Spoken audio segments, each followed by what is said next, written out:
تو وہ اتنا ڈیپ روٹڈ ہے کہ اس کو تو ہلا ہی نہیں سکتا کوئی. ووٹ کسی کو بھی دے لیکن دل سے تو ہم سیکولر ہی رہیں گے. تو وہ جو ہم مانتے رہے اس کو چیلنج نہیں کیا رائزنگ ریلیجن کو, وہ میرے خیال سے غلط ہوا. ایک بات اور ساؤتھ ایشیا کے کنٹیکسٹ میں کی جاتی ہے جی کہ ہم ڈیموکریسی کی طرف آ تو گئے ہیں اور انڈیا سب سے پہلے آیا, لیکن ہماری مینٹیلٹی فیوڈل ہے ابھی اور ٹرائبل ہے. اس وجہ سے ہمیں ڈیموکریسی کو ریئل سینس میں امپلیمنٹ کرنے میں بھی مسئلے پیش آ رہے ہیں کہ بی جے پی تو یا مودی تو ایک فنیمنا ہے, اس کے علاوہ بھی آپ کے جو پولیٹیشنز ہیں, چاہے بنگلہ دیش ہو, پاکستان ہو, انڈیا ہو, وہ جب ان کے پاس پاور آتی ہے تو وہ اس کو جس طرح ابیوز کرتے ہیں. تو آپ اس پہ کیا opinion نہیں, یہ صحیح بات ہے کہ فیوڈلزم جو ہے بہت ہی ڈیپلی انٹرینچڈ ہے. ٹرائبل کے بارے میں میری دوسری رائے ہے, کیونکہ ٹرائبل جو آپ کے ہاں ایگزسٹ کر رہا ہے وہ کافی مختلف ہے ہمارے جھارکھنڈ اور چھتیس گڑھ والے ٹرائبلس کے. وہاں پہ بہت زیادہ انڈیویجول کو بھی فریڈم ہے, بہت زیادہ عورتوں کو بھی فریڈم ہے ان لاز کے تحت, جو شاید جو مسلم علاقے ہیں ٹرائبل کے وہاں نہیں ہے. تو وہ اب مختلف ہے, لیکن ہاں فیوڈلزم ڈیپلی انٹرینچڈ ہے. اور ہم لوگ پولیٹیکل پارٹیز سے بھی یہ امید رکھتے ہیں کہ بھئی ان کی بیٹی, ان کا بیٹا جو ہے وہ اس کے بعد گدی سنبھالے گا, پھر ان کے بچے تیار ہو جائیں گے, پھر وہ ایک سلسلہ چلتا رہے گا, جو کہ ایک بالکل فیوڈل مائنڈ سیٹ ہے. جی ٹھیک. اچھا, ایک اور جو میرے ذہن میں بات ہے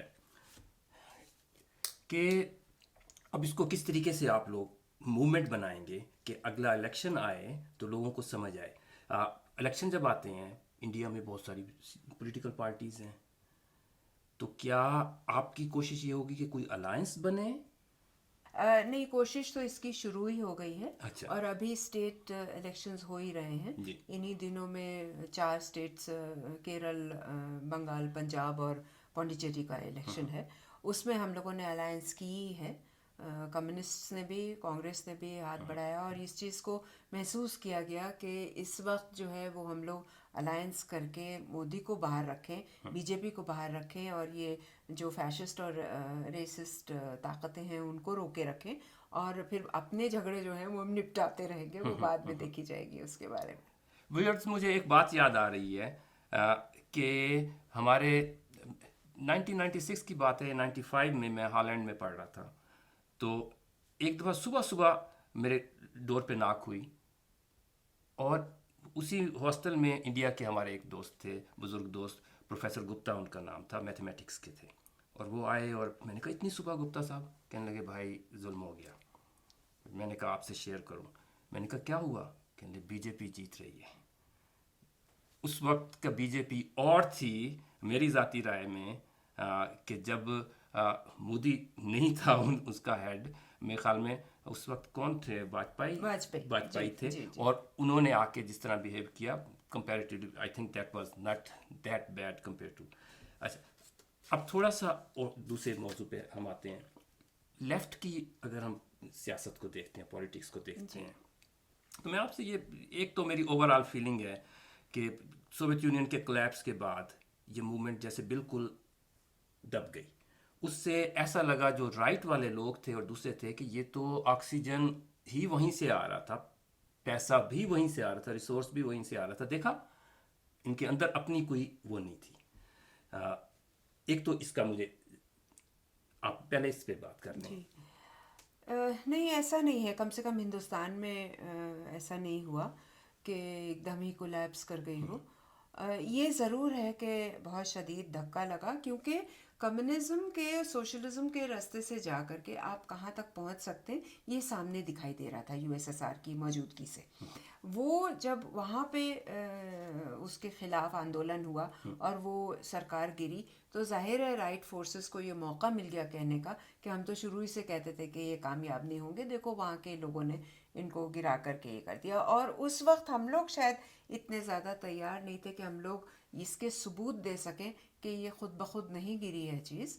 یہ باہری طاقتیں جو ہیں, سی آئی اے کہیے یا امریکی فورسز, دوسرے جو ہیں کیپٹلسٹ فورسز جو ہیں, وہ اتنے بڑے علاقے کو جس کا نام یو ایس ایس آر تھا, اور پھر سوویت بلاک جو پورا تھا ایسٹرن یورپ, اس کو اپنے ہاتھ سے جانے نہیں دینا چاہتے تھے.